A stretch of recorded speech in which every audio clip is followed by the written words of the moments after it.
Assalamualaikum warahmatullahi wabarakatuh. Saya Alfi Zarina dan teman saya Fatihatul Nurul Falah dari kelompok 1 mata kuliah studi kepemerintahan. Tema kelompok kami adalah government, good governance, dan demokrasi. Government. Pengertian government atau pemerintah. Pemerintah atau government yaitu berarti pengarahan dan administrasi yang berwenang atas kegiatan orang-orang dalam sebuah negara, negara bagian, kota, dan sebagainya.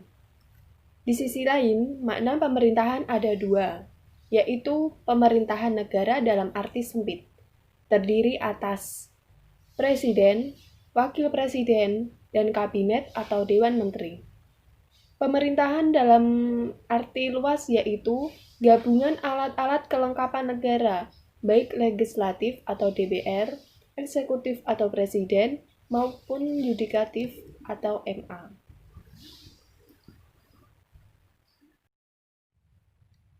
Bentuk-bentuk pemerintahan. Bentuk-bentuk pemerintahan dapat dibedakan menjadi beberapa jenis, yaitu yang pertama, otokrasi. Ialah negara yang diperintah dengan kekuasaan tunggal seperti raja atau diktator yang dapat diganggu-gugat. Yang kedua, oligarki. Menurut Kamus Besar Bahasa Indonesia, adalah pemerintah yang dijalankan oleh beberapa orang yang berkuasa dari golongan atau kelompok tertentu. Yang ketiga, monarki.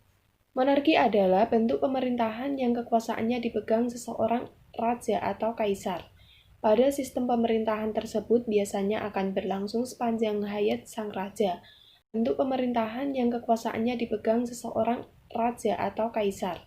Pada sistem pemerintahan tersebut biasanya akan berlangsung sepanjang hayat sang raja, ratu, ataupun sultan. Yang keempat, republik.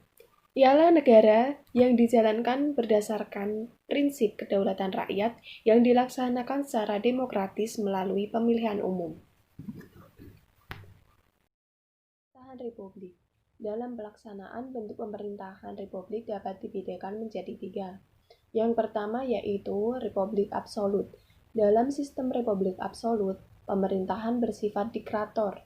Tanpa ada pembatasan kekuasaan, penguasa mengakibatkan konstitusi dan untuk melegitimasi kekuasaannya digunakanlah partai politik. Dalam pemerintahan ini, parlemen memang ada, namun tidak berfungsi. Yang kedua yaitu republik konstitusional.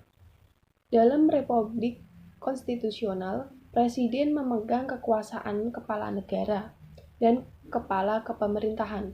Namun, kekuasaan presiden dibatasi oleh konstitusi.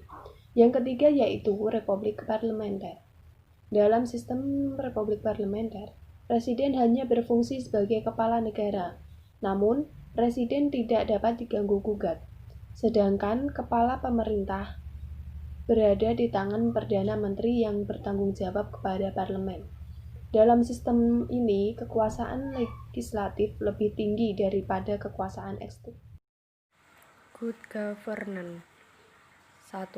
Pengertian dari good governance. Good governance dapat juga diartikan sebagai tindakan atau tingkah laku yang didasarkan pada nilai-nilai yang bersifat mengarah, mengendalikan, atau mempengaruhi masalah publik. Untuk mewujudkan nilai-nilai itu di dalam tindakan dalam keseharian. Ada 3 dasar karakteristik good government. Yang pertama, diakuinya semangat pluralisme. Artinya, pluralitas telah menjadi sebuah keniscayaan yang tidak dapat dielakkan, sehingga mau tidak mau, pluralitas telah menjadi suatu kaidah yang abadi.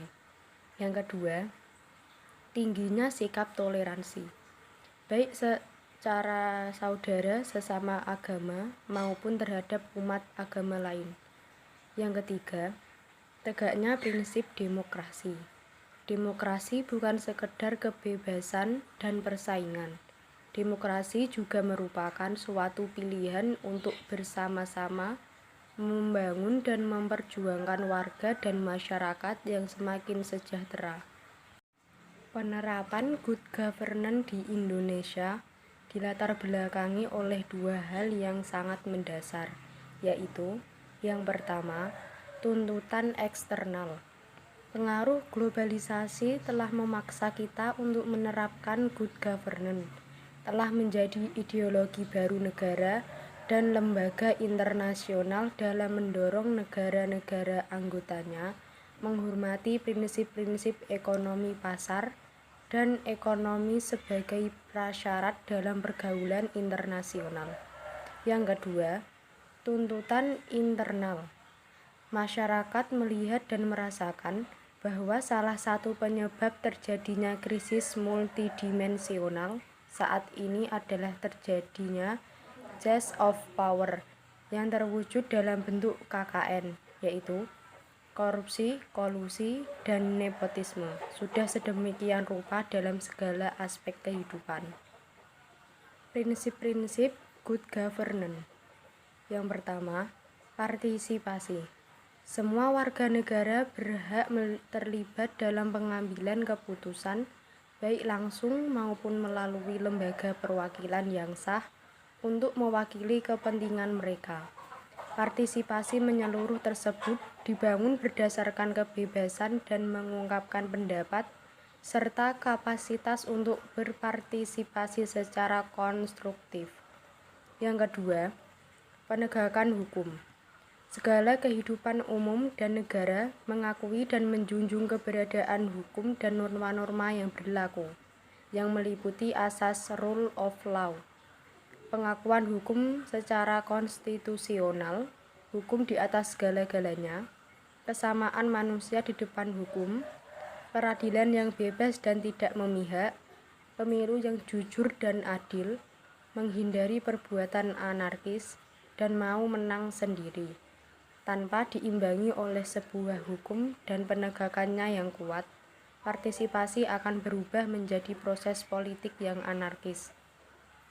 Yang ketiga, transparansi. Menurut Gafar, ada 8 aspek mekanisme pengelolaan negara yang harus dilakukan secara transparan, yaitu penetapan posisi jabatan atau kedudukan, kekayaan pejabat publik. Yang selanjutnya, responsif. Salah satu asas fundamental untuk menuju cita good governance adalah responsif, yakni pemerintah harus peka dan cepat tanggap terhadap persoalan-persoalan masyarakat. Pemerintah harus memahami keinginan rakyat, angan-angan sampai menunggu. Mereka menyampaikan keinginan-keinginan itu, namun harus aktif mempelajari, menganalisis, dan mengenai kebutuhan mereka. Yang selanjutnya, orientasi kesepakatan.